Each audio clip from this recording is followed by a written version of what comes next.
Depuis Mikolele Kaki, tu veux comme on a ceux qui parlent malchance, ceux qui parlent Babeni, tu veux Koloba. M. Kabila a commis si M. Félix Sekedi, président de la République.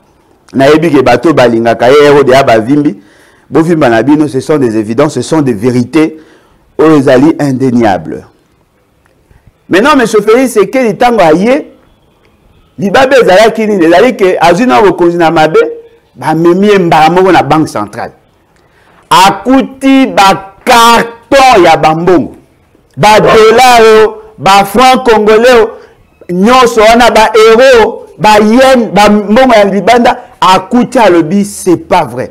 Et bien là, mbongo nyonso ya ngai ba c'était eza ya yote monsieur le président, eza ya république. Abi mais je suis le président Abi, oui, vous avez l'autorisation obimsa. Ah OK. Mais ato obimsa ote abi non moi obimsa te faut dans un document. Ayo ko sala elo wa liboso, asali programme ya 100 jours. Programme à 100 jours oyo, ezaki programme moko basé essentiellement sur comment faire pour s'enrichir avant qu'il ne soit trop tard. Parce qu'apparemment, M. Félix, c'est qu'il y a un arrangement, il y a un Kabila, il y a un quitté qui a là. Est-ce que vous voyez ça, institution la plus mouillée dans le Congo pour le président César? C'est-à-dire que M. Félix, c'est qu'il dit, à l'homo dans cadre constitutionnel, a créé une autre charpente institutionnelle qui n'a rien à voir avec notre constitution. Paf! Mais je veux dire que dit, à ça il aventure na ebo à voyager, à sali ba théâtre na ebo à moni vraiment que le quoi bon aye pas le voyage était le quoi à moni qui a 6 mois ba posa na aye ko beta bino chuki ya programme ya 145 territoires.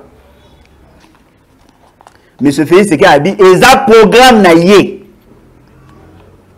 Donc Kiliboma otomona kawa tomona ngweso ngebi maisu esika. Oyo ezaki ne kiliboma. Tomona ngweso esika. Mais ce fait c'est qu'il a sali programme na ye. Ye moko alobi. Bo sepela 145 territoires bo binenge sali. Na yebisa binoni. Programme à 145 territoires bo oyo kana. Eza yanga. Ngande mutasalaka yango ngai. Na kala, ngane mnazalaga programme à 145 territoires avec un mécanisme de financement. Bazwa programme na ngata nazalaka na niveau wana. Bazwi yango, basali copier-coller. Ba preuve ezali. Miyibi. Soki bazalaki na posa kosunga ekolo. Tozongi na constitution. Komeka ko soutenir programme oyo te. Eza moyibi moko soko ofando tabi mama nangaye o pende bangbali mapena mibi ya no. Oyo babenga bon banani. Ba kuluna. Ça c'est le colonisme de gestion. Des gens qui ne respectent aucune norme. Nous sommes à poignet. Sur les 1,660 millions, bah quand déjà 210 millions de dollars. Mibi. Na 1,5 milliard, bakati pour chaque territoire 1,8 million, multiplié par 140. Et bela bongo mido bakolia. Muto bato basala que ça ba conseiller na ba directeur ya cabinet na. Miyibi pour la plupart des cas boyebi ke ba miyibi. Batanga ba on a ba grand dossier. Yo oza ko sepela pour ba yebi sur ba na programme. Oyebi yango yo yebi programme ango oyebi oyoka tasa omona ango basomaki ba camion citerne pona kobanda koteka mai depuis mukele banda tokomi komona leta komo teka mai lokwa ya pétrole basomi ba camion citerne e koko mama osomba ndenge laga pitoro bango sko ba babeta mai yango batemi na coin oye na bidon batekelo papa ici baleki bakei. C'est la gouvernance la plus idiote. Oui, bonjour, chers concitoyens. Je crois que Boyebi, na cadre ya émission, na cadre analyse, to le belaraming batu Équateur. Hein, les alliés cadre moko tozako sensibiliser batu Équateur par rapport ya thématique, par rapport ya cahier des charges, ya chaîne ya Ndeko Nabiso. Moi, en tant que notable à Équateur, bayaka ba consulter ngai pour que naïe ba sensibiliser ba équatorien. Qu'est-ce que nous entendons par ba équatorien? Ezali bateau yo bazali ba ressortissant Équateur na bateau ba linga kofana na Équateur. Bangonde bazali ba équatorien. Alors tolingaka ensemble avec vous tomeka un peu kolakisa. Hein, kolakisa qui sont banani ba équatorien, kolakisa rôle nini ba équatorien sengeli ba jouer, kolakisa le lenge nini ya kofanda na Équateur, le lenge nini ya koluka mbongwana na Équateur, parce que ezali moko ya ba objectif ya développement oyo biso toza ko prôner. C'est vrai, ba tu vas poser question kasi po la ni ozolo bela ba province mususu te. Non, mukolo oyo chaîne mususu et koya poto la province mususu to lobela yango, mais lokolo ezali mutu ya Équateur nani chaîne oyo ezali na kombo ya Équateur. Mbandaka info ndeye quoi de plus normal to lobela sur l'Équateur. Mbala suka to salaki analyse toyokaki ba appel ezalaki ebele, ba réaction ezalaki ebele, ba ressortissant comme ba non ressortissant Équateur, et j'avais aimé. Alors, lelo toza kolobela sur la problématique et développement de la province de l'Équateur. Pourquoi toza ko insister? Parce que ce qui Équateur et s'est développé était éco-risqué et attiré vers les bas le développement de la République démocratique du Congo. L'Équateur est l'une des composantes de cette République, et de ce fait, son développement est causal, inéluctablement n'a pas effet positif sur le développement de la République de manière générale. Parce que le développement et la République est la sommation à développement à la province. Or, les provinces est constituées dans le territoire. Aujourd'hui, la province de l'Équateur est dans 7 territoires, dans une entité particulière qu'on appelle la ville de Mbandaka. À l'Équateur, contrairement à d'autres provinces, l'Équateur n'a qu'une seule ville. Il n'y a que la ville de Mbandaka. Dans le territoire, il y a des communes rurales. Parce que, et si l'administrateur du territoire a fandi, il y a des communes rurales. Dans la ville de Mbandaka, il y a 2 communes. Commune ya Wangata, na commune ya Mbandaka. Commune ya Mbandaka, yangonde esika ba service belé à l'état ezali. Commune ya Wangata, yangonde ezali kozwa ti ba côté ya ba Mbandaka 2 tout ça. Mais maison communale ya Mbandaka ezali na Mbandaka 1 côté ya Kongoas. Maison communale ya Wangata ezali na Mbandaka 2 na côté avenue Itelawana. Donc ezali babiloko estenge na biso toyeba. Donc en bref, la province de l'Équateur a 7 communes rurales et puis elle a 2 communes urbaines. Ce qui veut dire qu'au total, il y a 9. Sur le tozongi nakati, il y a constitution. La constitution est lobby, la province et la entité régionalisée où ils ont une certaine autonomie de gestion. Pour leur développement, l'État a créé une entité décentralisée.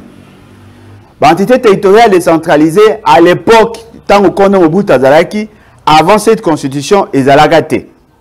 Toutes les entités étaient des entités territoriales déconcentrées. C'est-à-dire qu'il fallait qu'on dépendre du gouvernement central, il fallait qu'on dépendre, parce que le gouvernement central, il dépendait du président, du gouvernement central, et le gouverneur était la représentation du président tout court. Ce que le gouverneur a dit qu'il y a un président. Mais depuis que tu as mis l'option à la décentralisation, dans le régionalisme constitutionnel, dans le maître mot et la décentralisation, les provinces ont une large autonomie, comme une personnalité juridique avec les entités territoriales décentralisées. Ces entités territoriales décentralisées, au regard, il y a esprit, il y a constitution, il y a esprit, il y a loi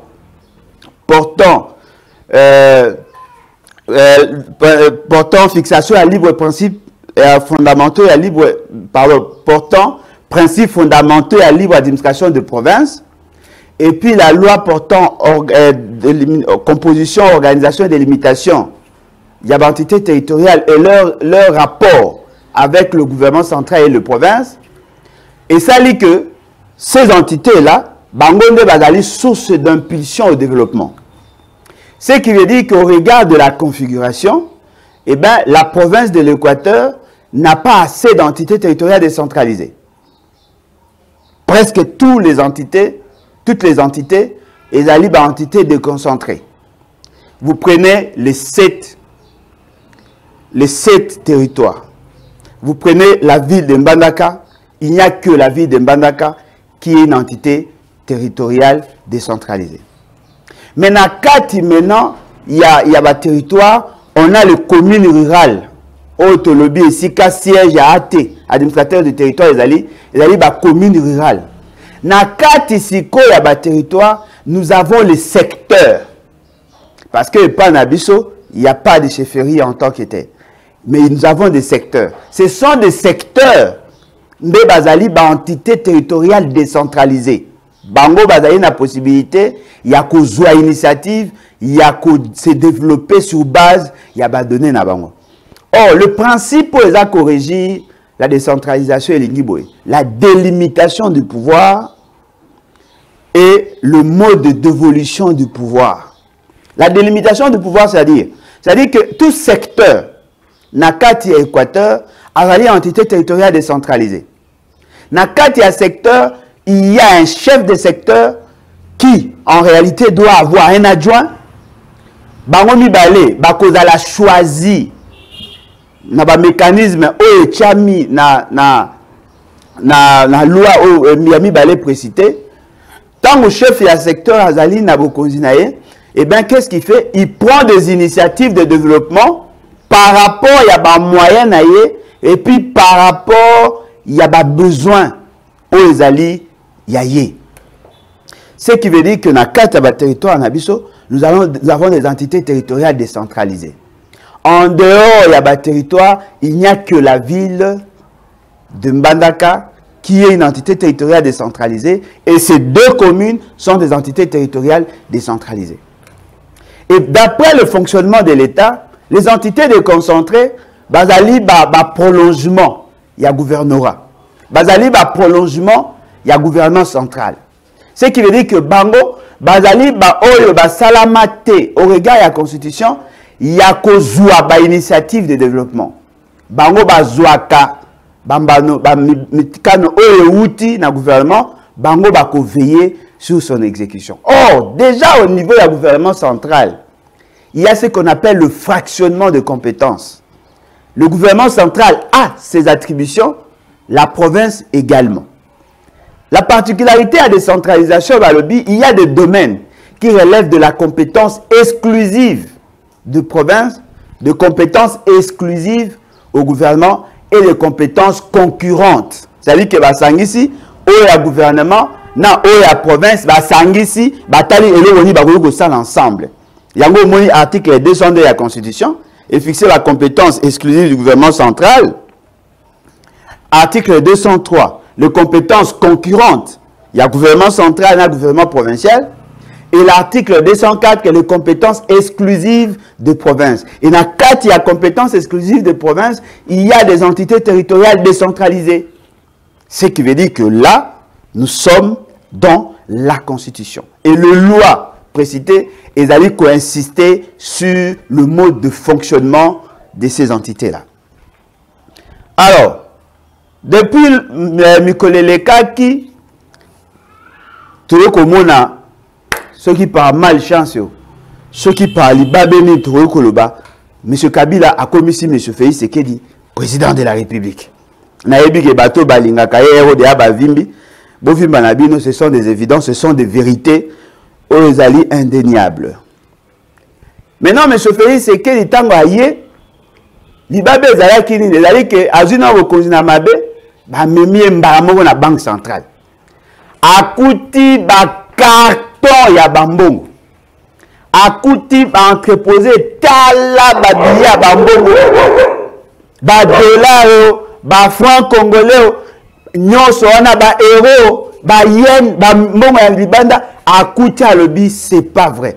Et bien là, Mbongo Nyonso Yanga, c'était, monsieur le président, et ça la République. Ah oui, mais je suis le président de la République. Ah oui, vous avez l'autorisation. Ah ok. Mais attends, vous avez non, moi, il faut un document. Avec ça, là, à Liboso, à ça, le programme, il y a 100 jours.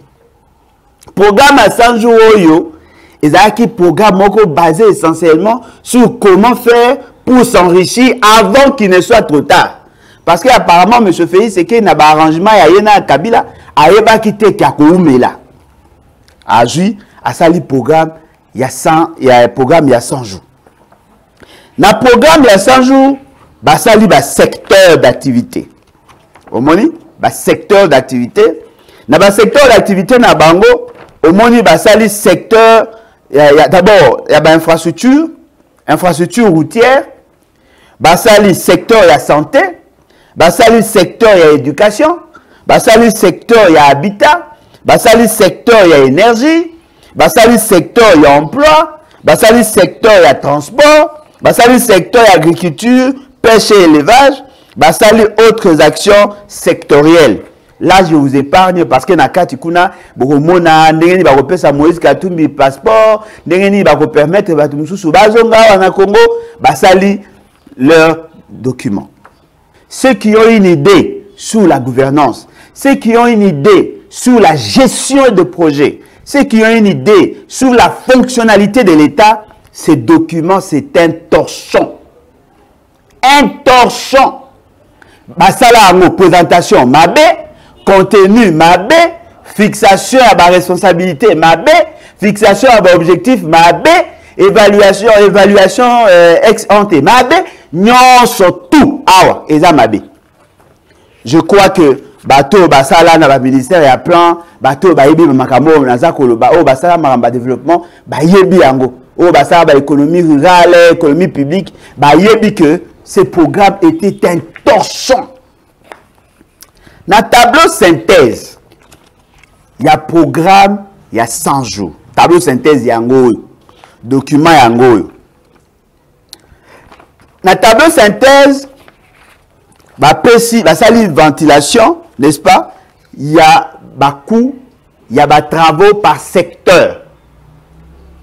Là, on parle du montant. Le montant, Bango va présenter. Les tableaux synthèse. Les tableaux synthèse, on prend la sommation, il y a tout, la sommation, il y a valeur.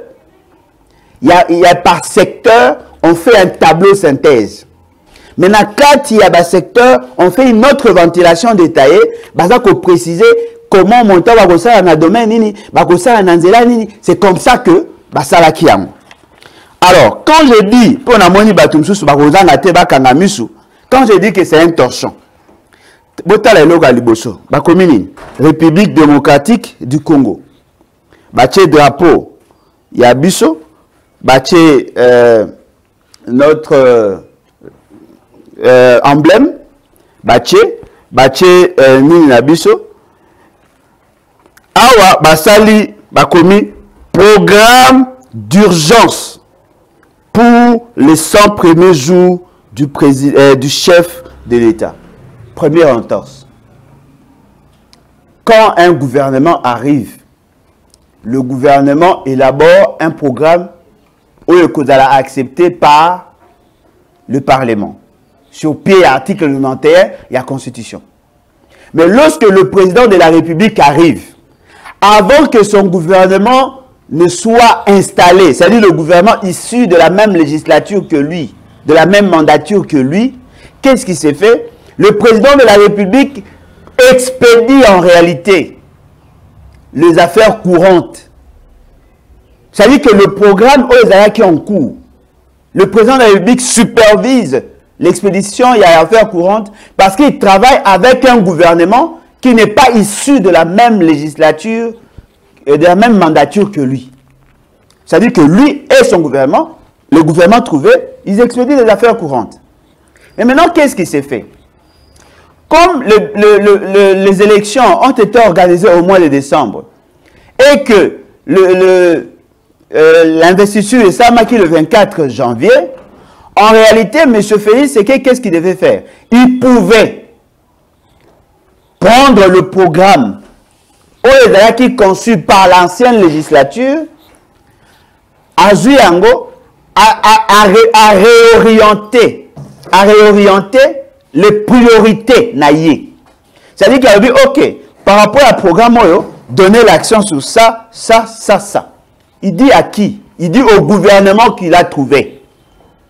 Parce que le principe est d'Aliboé. Un gouvernement investi ne se remplace que par un autre gouvernement investi. On ne peut pas faire l'usurpation de compétences au Longoli Bokondi. Au Ezalaki à gouvernement, au Ezalaki au Kouti, aux yeux à moitié de la présidence. La présidence n'a pas compétence de présenter un programme de gouvernance. Parce que le programme, les 100 jours de la présidence de la République va s'évaluer par rapport à ses attributions. Et non par rapport à une action à mener sur le terrain. Par rapport à ses attributions. Parce que les attributions du président sont connues. Dans la disposition pertinente, il y a l'article 69, il y a d'autres articles 81 et consorts, au Bazako le Belayango, ce qui veut dire que le président de la République n'a pas qualité de présenter un programme. C'est le gouvernement qui présente un programme. Et programme Oyo, il y a 100 jours. C'était en violation des dispositions pertinentes de l'article 91. Le gouvernement conçoit en collaboration avec le président de la République le politique publique. Seul le gouvernement en est responsable devant le Parlement. C'est le président de la République qui préside le Conseil des ministres. Il n'a pas qualité de prendre les compétences du gouvernement et de donner aux personnes de son choix.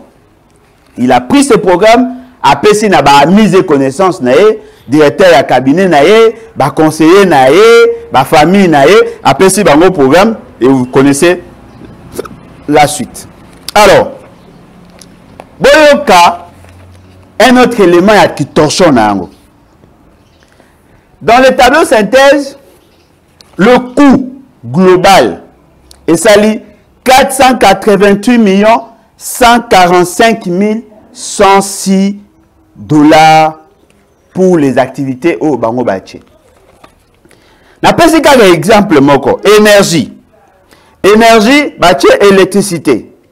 19 997 394 dollars. Eau, 19 700 000 dollars.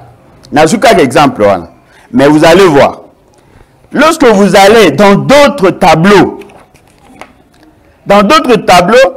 il y a un projet, il y a construction, il y a centrale électrique, à base, il y a gaz na Mwanda. Le coût des travaux, 190 millions pratiquement, l'enveloppe globale, 190 et quelques millions de dollars pour la construction. Il y a centrale électrique à base, il y a gaz. Mais en même temps, pour le transport, n'est-ce pas? Transport, il y a électricité. Beaucoup de monde a construction, il y a barrage. Construction de barrages hydroélectriques. C'est l'électricité, non? Bomoni, coût global nango. 196 878 920. En réalité, dans le tableau synthèse, on devait faire apparaître ce tableau. Parce que ça fait partie du secteur de l'énergie. Va faire apparaître en côté. Et vous savez quoi? Sur ce tableau, il y avait déjà 180 millions de dollars disponibles entre le mains de Perenco Repsol. 180 millions qui étaient déjà disponibles. Ouais, juste exemple. Alors, tenez. Pour les routes, le total est à la route. Et ça va qui 240 438 329 dollars. Office de route. 183 183 796 dollars.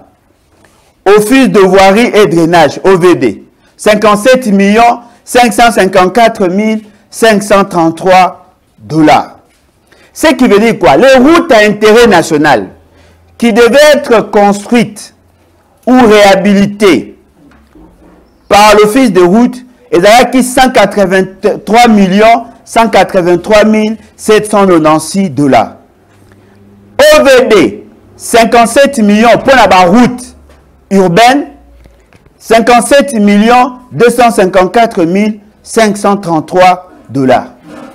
Alors, Tokyo, c'est qu'on est Équateur. Équateur.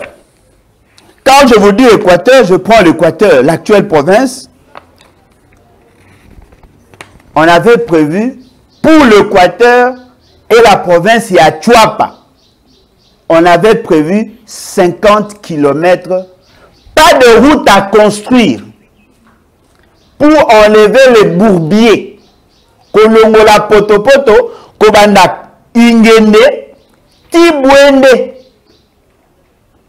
Va pouvoir qu'il 50 km seulement. Pas la construction, mais en route en terre, balongola ba potopoto nanzela. Par kilomètre, va payer qui 12 000 $ par kilomètre.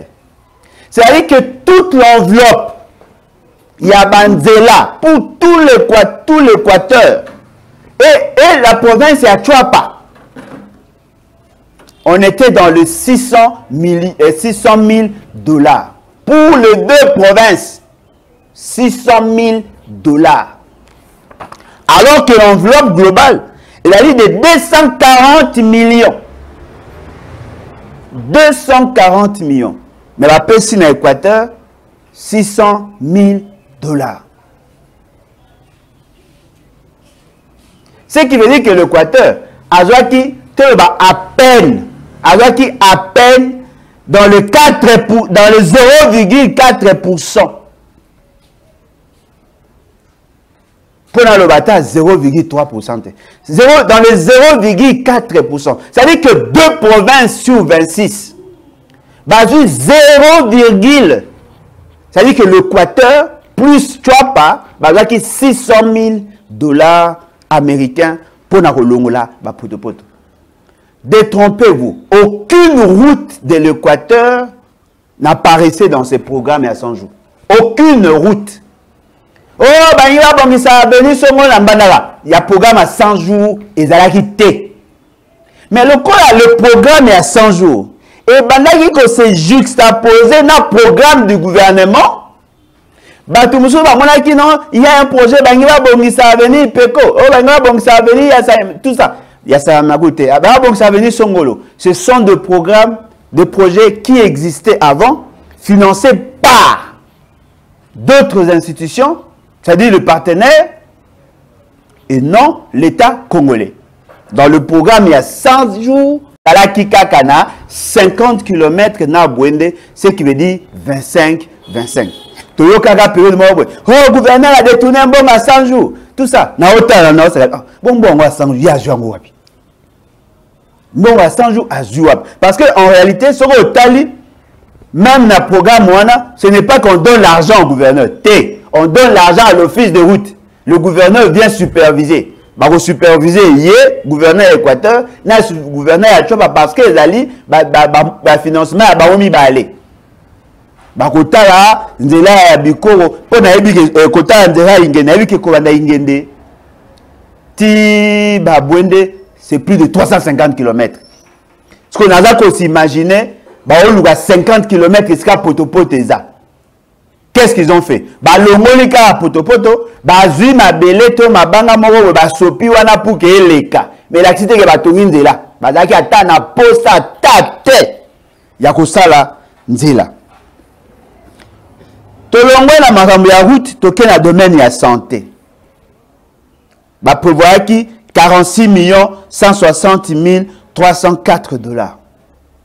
Sur les 46 160 304 $, bah, le baki 30 millions et kokende pour na kosala ko réhabiliter ba hôpitaux et puis ko équiper en matériel. 10 millions ezalaki pona kosomba bakisi ko déployer yango na ba province afin que les militaires et policiers bakoma kokende kozwa soin au félé. Mais na 30 millions wana balobaki bakosala 120 hôpitaux. Parmi les hôpitaux, l'hôpital général ya Mbandaka ezalaki na kati. Hôpital ya Ingende ezalaki na kati. Hôpital ya Bikoro ezalaki na kati. Bon, ba hôpitaux misusu nde na ebité peut-être pour na iba kombo na ngote et ko ezalaki na kati. La question maintenant que nous devons tous nous poser. Et salema to et salemate. Et bongaki ba réhabiliter ba hôpitaux wana. Éducation. 36 75 079 $. Et bon, qui va parachever 119 écoles, il y a projet, il y a programme, il y a infrastructure scolaire, et les gens qui a matata. Et bon, qui va parachever 119, et bon, qui va tonga misusu, et bon, qui va réhabiliter misusu, et ça qui 139 écoles. Et là, que vous avez surprenant, na Luki, ba école Équateur, na kouti qu'effectivement on avait cité certaines écoles. Mais na ba école ango, na évité ceux qui va sala ki ango quand, na la au moins on est ba école ango ba sali pété, na programme à 100 jours, ba salate. Et là c'est très grave, na domaine y a habitat. Il y avait 57 600 000 $. On a fait ça montant, on les a repris dans le tableau, pas on va dépenser. Parce que va dépenser au-delà, il y a Mbongoana. Je prends ici à témoin M. Sélé Alagouli, qui était ministre de la Finance. Sur les 57 600 000, le baki que Bazako Tonga 1500 logements sociaux. Boza la Kimia. Au moins, ça n'a rien à voir avec ces programmes. Dans le programme, on va qui 5 sites. Maluku, 300. Congo central, 300. Sud Kivu, 300. Kananga, 300. Mbujimaï, 300. Ça fait 1500. Tu me dis, mais comment tu as 1500 logements sociaux? Tu as dans 145 territoires. Pour l'année de besoin qui n'ingisate, il y a coupé ça dinda par territoire. Qu'est-ce que ça allait faire? Net tu par exemple ya nani? Tu as le collé là, moni l'état tongi dinda. Tu as bomongo, moni l'état tongi dinda. Tu as makanza, moni l'état tongi dinda. Tu ya basankus, moni dinda. Tu as bolomba dindak, batu ya Ingende dindak, batu ya Bikoro dindak. Bakoloba l'État au moins abandi kotonga bandako et sali que tozwa tandako. Sur les 57 600 000, ce qu'on divisé en gros par 1500, beaucoup moins que ndako moko bandeko coûter pratiquement dans les 35 à 36 000 $. Net na bamboka lokwa bamboko ngana yebi na ba Équateur. On peut construire de belles maisons avec des briques cuites. Banda kuwana, so yo pesa net territoire ya Ingende. Par exemple 350 000, Bikoro 350 000, kuna 350 000. Ndenge na yebeli kuna, ba réalité ya kuna, oleba tonga 10, ba ko tonga ta 20 dako. En ce moment-là, on pouvait construire. Et pour la police, et pour les enseignants, et pour d'autres administrations, on pouvait leur construire des maisons. Même si il y a bureauté, mais au moins que un magistrat un procureur ou bien un juge, tout ça, il y a tribunal de paix à côté de normal. Bawese penza normal bawese amabulu togo tchebo pa banzinzi ba matite ya bien ya propre akolo sala yango avec 17 500 $. Parce que zelo kuna eza cherté mabanga kune kozala cher te, mendeve kune kozala cher te, eloko ezalaka mwa pasi ezalaka kosomba batole, baplafond, babiloko ya toyani kosomba wana. Mais soki ezali na cadre ke bosala baprojet ebele, ekoki koya kamba mona masu efandi bakitisi babandi kotunga, babandi kotunga. Balongola Équateur, Grand Équateur mobimba. Aucune maison prévue, aucune maison construite. Balongola. Bandundu mobimba. Aucune maison prévue, aucune maison construite. Olongoana. Province orientale mobimba. Aucune maison. Pourquoi ont-ils choisi que les 5 provinces? 1. M. Félix Sekedi a choisi 2 provinces où il y a mon qui favorable les 2 Kassai. N'est-ce pas? 2. M. Félix Sekedi et M. Kamere a poni Sud Kivu parce qu'il y a pas qui a muta Sud Kivu. Alinaka pona y pas récompenser bateau va soutenir bango. Bazui Congo central pona nini. Bazui Congo central po biloko mingi baneko kota parti à Congo central et bunga ki ba sala ngoka kuna puke babuma batu misu bamona ki ba sala ki. Bazui Kinshasa po nini parce que Kinshasa des abations benga batonga na malu. Et ce qui okei na kati banda kuwana benga batongela l'état te. Balingaki batonga la marque ya kopesa ba privé possibilité à kozanda. Na ba liste bango basala, ba luka ba militaire ba parti politique na bango, ba pesa bango banda ko crédit sans mécanisme de remboursement. Ce qui veut dire qu'ils avaient effectivement l'intention de détourner l'argent. C'était prévisible dans le programme, on peut le lire. Électricité, 19 997 394 $. Eau, 19 700 000 $. Qu'est-ce qu'ils ont fait? Ils veulent renforcer la capacité. Il y a transport, il y a courant, câble, tout ça. Ce qui veut dire que dans ce programme, l'Équateur n'y était pas.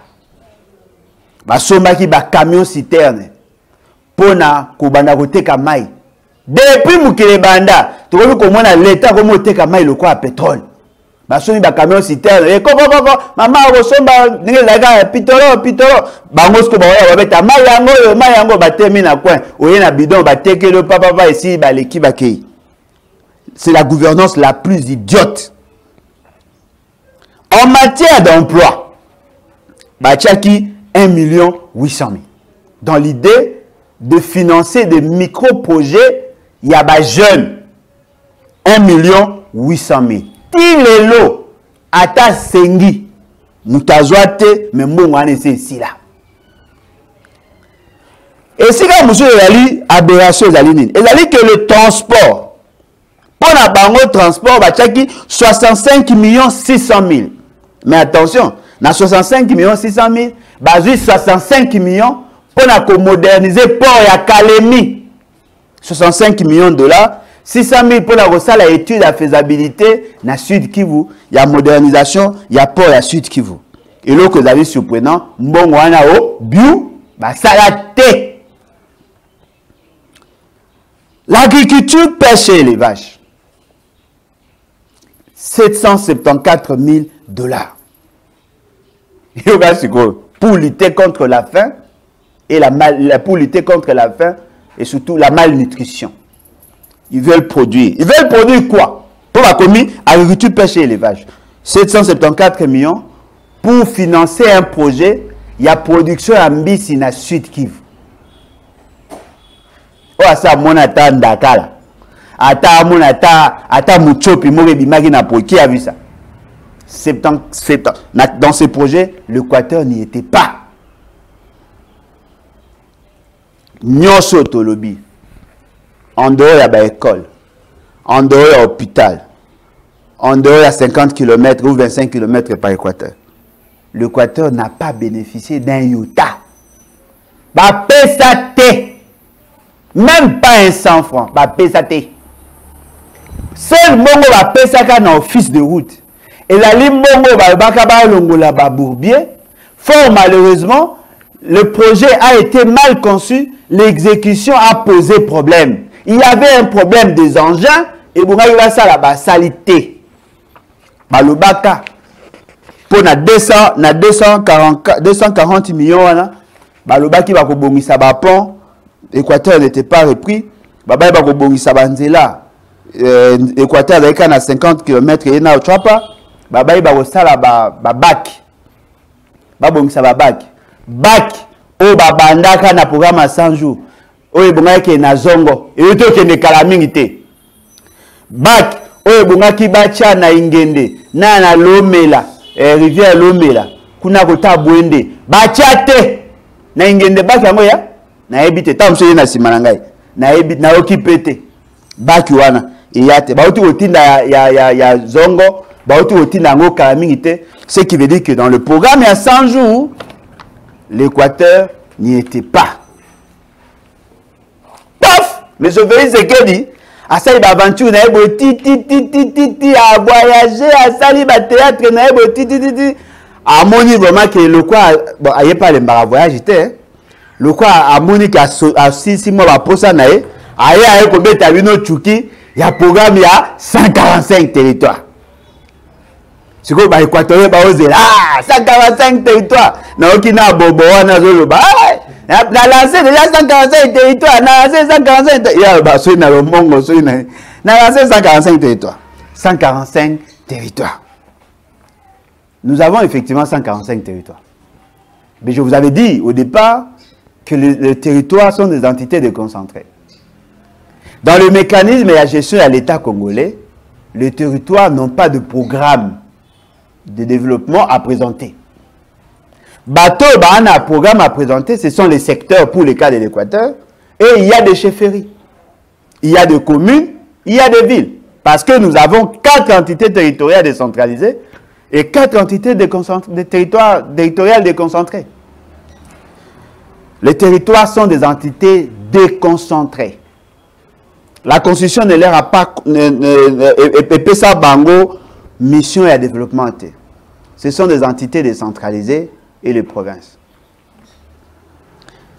Ce programme a été une fois de plus conçu au niveau de la présidence de la République.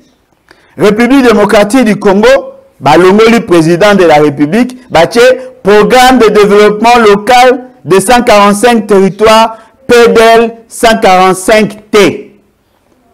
Basala en décembre 2021. Mais lorsque Botangi préface, M. Félix Sekei a dit, ils ont programme naïe. Donc, Kiliboma otomona kawa, tomona ngosu inge bima isu esika. Oyo ezaya kinde Kiliboma. Tomona ngosu esika. M. Félix Sekei a sali programme naïe. Ye moko a lobby. À l'Obiango, je demeure persuadé que l'alternance politique intervenue en janvier 2019 est une opportunité à saisir pour changer radicalement notre destin en tant que nation, en refondant notre État et en traçant de nouvelles perspectives pour notre peuple qui a tant souffert des privations multiples. Le phénomène de corruption, la pauvreté, des inégalités et de changement climatique constituent des défis qui exposent notre pays à des risques systémiques de grande portée susceptibles de nous maintenir non seulement dans la trappe de pauvreté, mais aussi dans une instabilité institutionnelle et politique sur fond de mauvaise gouvernance persistante. Il sait que une mauvaise gouvernance est comme maintenir une situation à pauvreté. Il le sait, parce que lui-même en a parlé. Ayebi que l'État congolais a fixé le mode de gestion de son patrimoine. Ce qui veut dire que tout celui qui va à l'encontre de ces principes fait preuve de la mauvaise gouvernance. Mais lui-même dit que la mauvaise gouvernance est ça qui justifie la paupérisation de notre peuple. Mais il s'est permis tout de même de prendre encore un autre programme en son nom. Il y aura quoi aventure? M. Félix Sekei dit dans ce fameux programme, il y a 145 territoires atie 1,660 milliard de dollars le coût global. Il y a ces fameux programmes. 1,660 milliard de dollars le coût global de ces programmes. Ce qui est surprenant, il reprend encore les mêmes erreurs, les mêmes fautes. Il y a gouvernance. Il met en place un cadre. Il y a pilotage, il y a programme naïe. Programme, il y a programme, il y a Félix Sekedi. En tant que moi, il y a papa naïe, en tant que moi, il y a maman naïe. Parce que l'État ne lui reconnaît pas ses pouvoirs. Qu'est-ce qu'il fait? L'architecture institutionnelle, il y a PDL. 1. Pilotage politique. Président de la République, gouverneur de province. C'est-à-dire que lui et le gouverneur sont dans le pilotage politique. C'est lui, et puis le 26 gouverneur, Bako s'est greffé na Simawana. Pilotage stratégique. Premier ministre, ministre sectoriel, ministre du plan, du budget et des finances. Bango, Bazali, pilotage stratégique. Là, la province n'est pas représentée. Coordination opérationnelle. Coordination opérationnelle est constituée du ministre du plan, de ministres sectoriels concernés. Ça, c'est le pilotage, la coordination opérationnelle. Quatrième niveau, comité technique. Le comité technique, c'est là où on trouve le secrétariat technique. Cinquième niveau, comité provincial et territorial de suivi. C'est là maintenant, vous trouvez vos ministres provinciaux. Bazako se retrouver dans le cinquième niveau comme des superviseurs. Ce qui veut dire qu'en réalité, ce programme n'a pas considéré la charpente institutionnelle telle qu'elle est reprise dans la Constitution. Telle qu'elle est reprise dans la Constitution. C'est-à-dire que M. Félix Sekedi, à l'homolibison dans le cadre constitutionnel, a créé une autre charpente institutionnelle qui n'a rien à voir avec notre Constitution. Ce qui fait qu'aujourd'hui, vous avez au niveau de l'État, les provinces,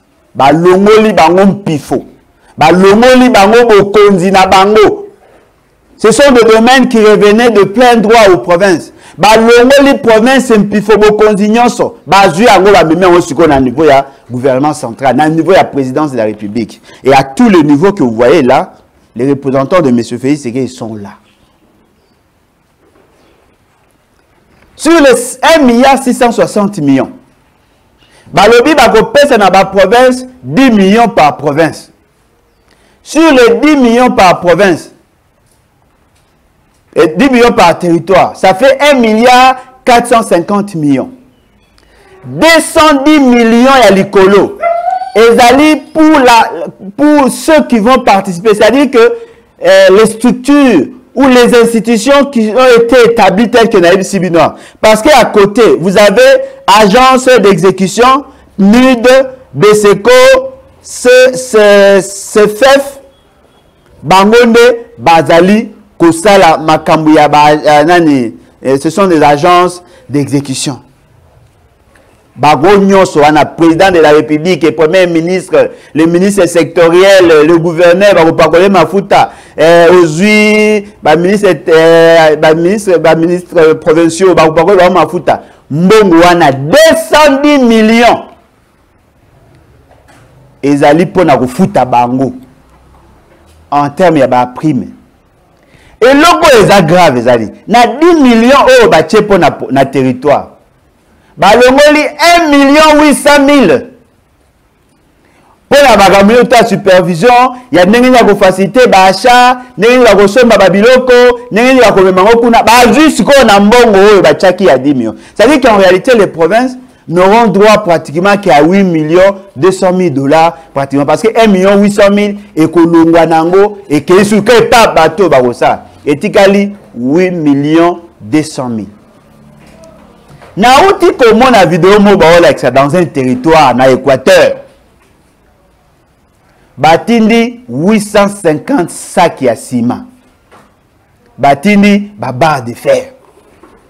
Ndeko moga zaki wana zo sepela depuis mokile bandamba liboso to mona na mboka na biso sime ye azoloba na tena bingo mawe yo yebiteke ba ko buba ndo ba pakolo na mafuta ndo nga sac ya ciment soki eza cher eza 10 dollars tozui soki eza cher kuna eko mata 20 dollars to chata 25 multiplier 800 000 par 25, ça vous fait pratiquement dans les 200 000 dollars.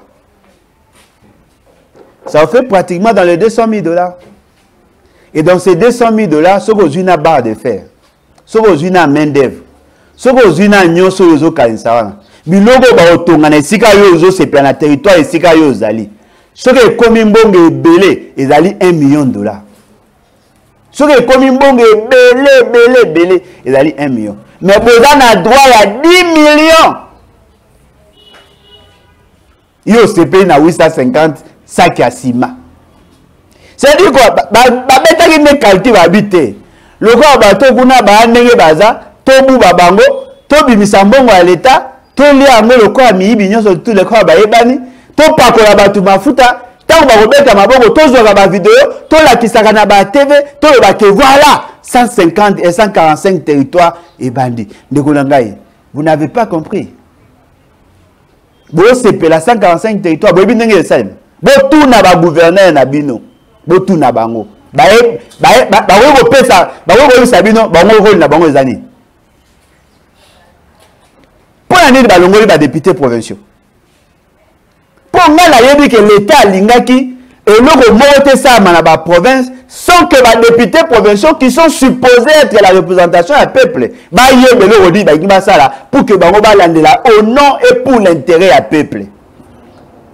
Le mécanisme de contrôle qui est l'Assemblée provinciale, le niveau de conseiller et directeur de cabinet. Pour la plupart des cas, il y a un grand dossier. Yo oza ko sepela po ba yebi so ba na programme oyebi ango yo oyebi programme ango oyebi oyoka tata omona ango botu na ba gouverneur na bino ba osa ni kuna botu na bango mbala suka ba kutana na pays seke po abeta masoya 145 territoires zaka wapi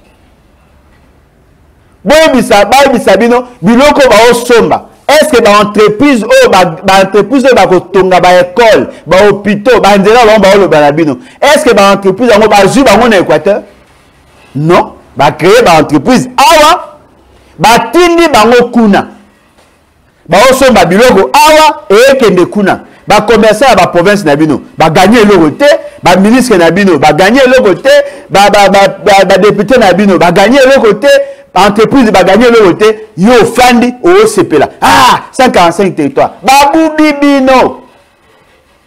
Miyibi. Soki bazaki na posa kosunga ekolo. Tozongi na constitution. La constitution dit ceci. Le corps ba province nyoso ba na mbongo ndenge mote. Ba fixer d'abord le principe. Toutes les provinces vous avez droit à 40%. Il y a des ressources à caractère national. C'est-à-dire que celui qui est dans l'Équateur, le cas Équateur est posé un peu l'or malongate.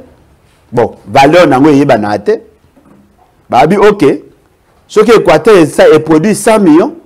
40 millions, il y a un Équateur. 10 millions, il y a une caisse à solidarité, une caisse à péréquation. 50 millions, il y a un gouvernement central. Ce qui veut dire que toutes les richesses au bas on a cadre national, 40% est très pour l'Équateur. À partir de Mbongoana, il faut servir, il faut bonisa bandela misusu, il faut permettre à ce qu'il y ait le fonctionnement, Il y a que ça, moi, un projet à développement, il y a que ça, moi, charge à la prime, il y a tout mususu, et d'aller, mbongo et tirer dans la province. Ce qui province de l'Équateur, par exemple, a un problème, il y a développement. Mbongo na les ali mouké. À cause de la élaboration, il y a programme de relance multisectoriel. À ce programme, wana, à quel nango na caisse ya péréquation. Caisse ya péréquation. Ndenge nazali awa, province nangai ezali bloqué, naza na posa ya mbongo, mbongo naza nango posa, neti sikoyo na posa ya 1 milliard de dollars. Na 1 milliard de dollars, na réparti yango en 5 ans. Na posa 400 millions de dollars au départ, na kozwa 200 millions, na kozwa 100 millions, ti mbongo ekosila. Bango bakota babi non, tozana tomoni programme na yo ezali malamu, mais moi to pesa 1 milliard te, to pesa bino 500 millions, mais à 500 millions to kaboli boye. Le quoi boire parmi la province les plus pauvres, to pesa bino pour que bo sunga, bo banda ko produire, mbongo na bino le ko ekomata po bo sali misala malonga, ba nozarasko ba mbongo na bino ba ko sunga ngo province mususu. C'est ce qu'on appelle la caisse de péréquation. C'est une caisse de solidarité. Parce que d'après l'esprit de la Constitution, d'après l'esprit de la LOFIP, la loi de la finance publique, balobi, mbongo ya l'État, bakabola en 3. 50% pour le gouvernement central, 10% pour la caisse de péréquation. Ce qu'on a dans le budget national, 2019, budget à 4 milliards 800 millions, bah exécuté pratiquement dans les 3 milliards. Sur les 3 milliards, les ressources à caractère national, ils ont pratiquement 2 milliards. En réalité, 200 millions dans la caisse à péréquation. Deuxième année, il y a M. Félix Sekedi. Alors qu'il a un budget à 10 milliards 900 millions. Taux d'exécution, il a pratiquement à 30%. En réalité, il y a au moins 200 millions à 300 millions et dans la caisse à péréquation. Donc, comme il y a 500 millions. Bolongo, on a comme en 2021. A commis un budget à 6 milliards 800 millions. Bah, lobby qui va exécuter à 100%. En réalité, la caisse de péréquation devait avoir 500 millions. Donc, comme il a 1 milliard. 2022, bah, il y a un budget à 11 milliards. Bah, exécuté à 100%. En réalité, on a 1 milliard dans le compte à péréquation. Donc, on a 2 milliards. Le quoi, tu commis à Néoyo. Tu as un budget à 16 milliards. En réalité, il faut tous au moins 1 milliard 200 ou 1 milliard 500, ça dépend, il y a comment on va mobiliser. On aura pratiquement dans les 3 milliards 500 000. Alors, vous pouvez imaginer si nous restons dans la gestion de l'État, 3 milliards 500 000. Parmi les provinces à problème, Chouapa, la province la plus pauvre de la République. Kwangu, Bazouele. Ce qui est la province Ouana, toujours en priorité. La province de l'Équateur peut avoir dans cette enveloppe 500 000, même 300 millions de dollars. 300 millions de dollars. Ce qui va payer 300 millions de dollars. Bon, comparé, na 70 millions, oh, bah, lobby na papier. Dites-moi, un programme qui s'exécute une fois le mandat. Tout comme il peut na souka mandat ngozako si là. Non, ne bandité. Mais ce qui va qui na maël, il na posa kosunga ba territoire. Et bon, on la configuration constitutionnelle. Ma province a problème. Allez déjà voir l'élan. Bah boy ko dans la constitution. Bah bimisi de son la constitution. Yep ça na ça en point. Pour avoir confiance à la province te. Pour avoir confiance au gouvernement central te. Il y a ça on a niveau à présidence. Est-ce que vous savez que l'institution la plus mouillée dans le Congo pour le président c'est ça? Exact. Bah l'ongoli n'a niveau institutionnel pour Bangoba gérer. Je peux vous certifier. Ils ont pris des cousins, des neveux, des épouses, des épousettes. Bah zut bango, bah pesi bango bah marché, bah kende ko exécuter. Oh kuna ye bah pesi 1 million. Kende nesika bah ça. Asa musala 250 000. Akimi. Oh kuna. Boko mona nanu bo monate. Baza miyibi ya non, miyibi ya grave. Et tout ça, les gens ne comprennent pas.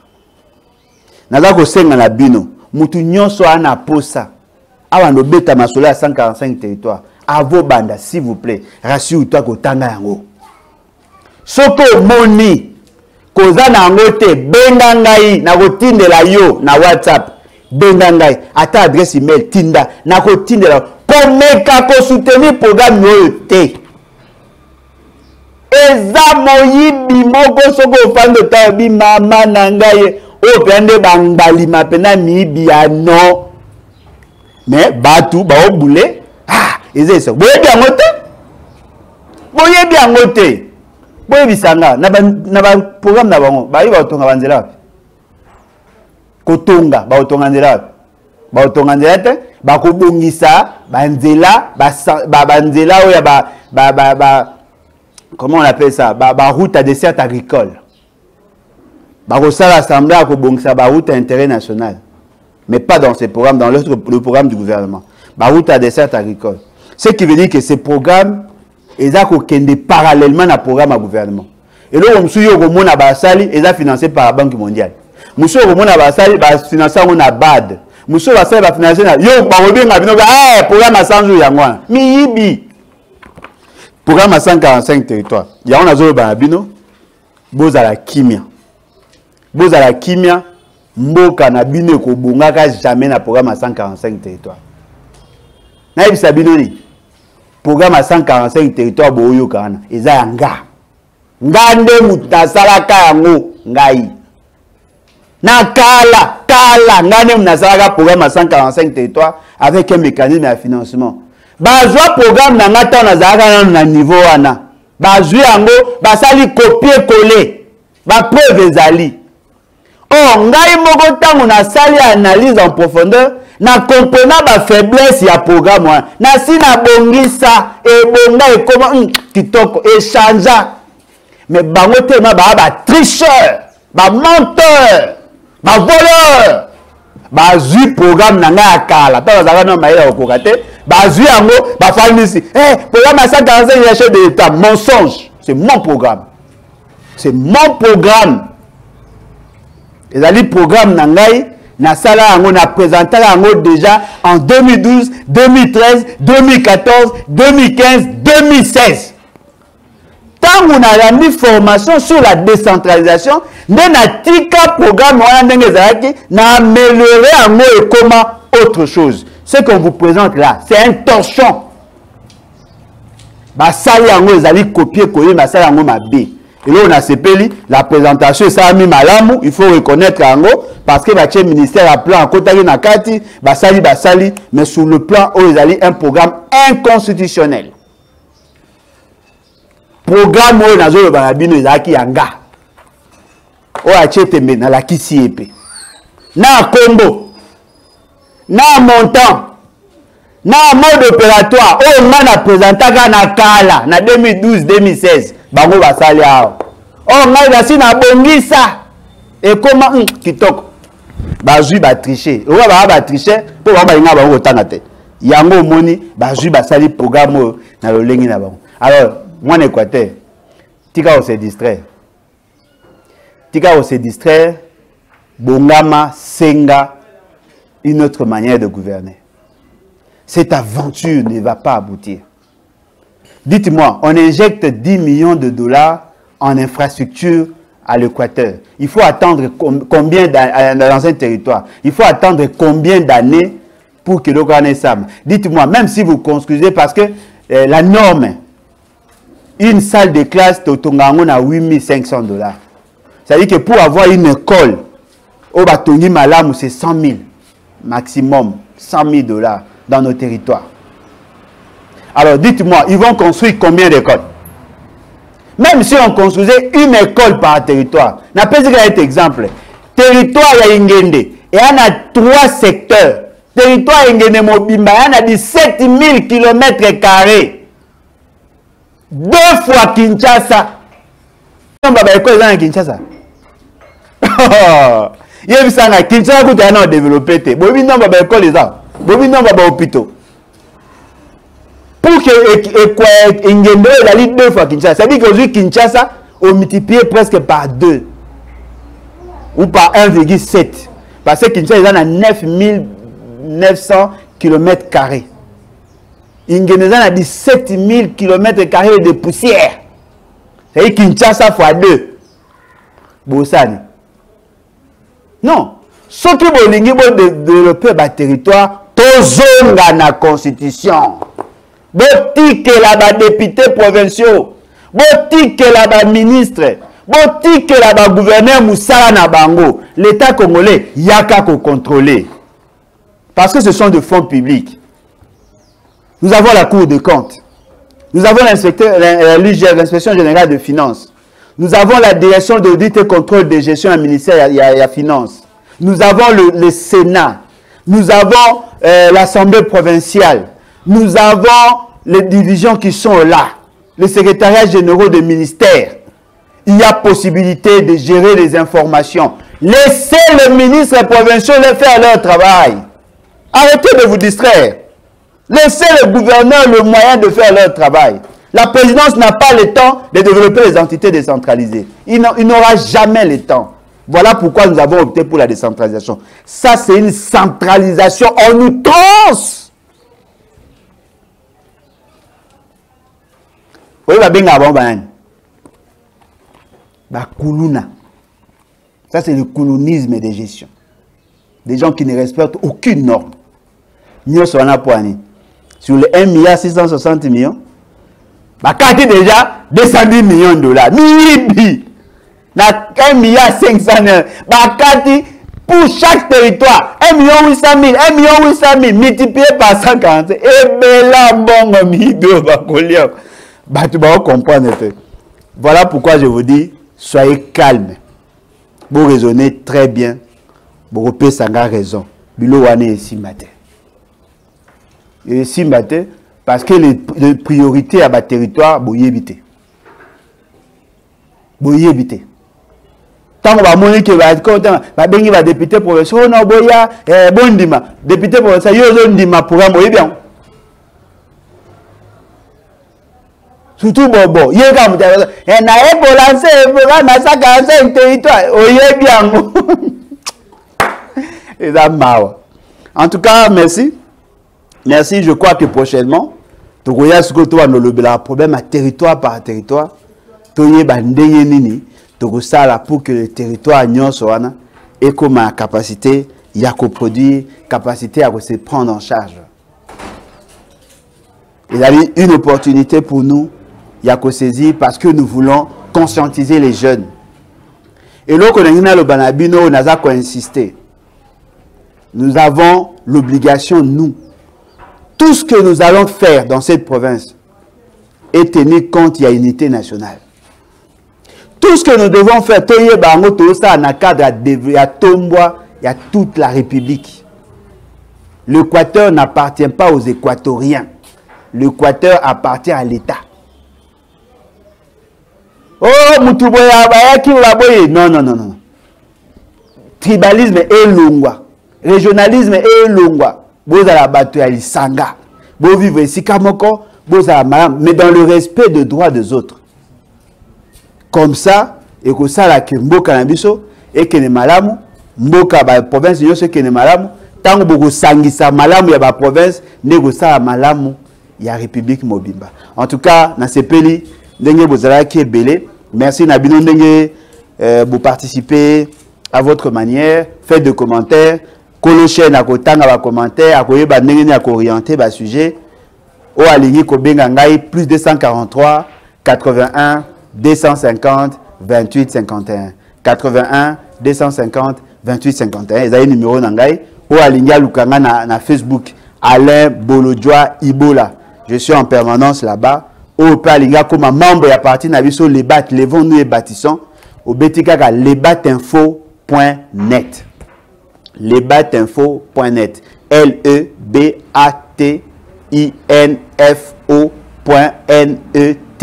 lebatinfo.net comme membre, rejoignez-nous ensemble tobeta masolo à développement à Mboka. Changement de Yangouane. D'abord les structures mentales et la suite après. Voilà pourquoi nous commençons par ces enseignements pour vous mettre en position d'enclencher votre développement intérieur. Merci. Bye.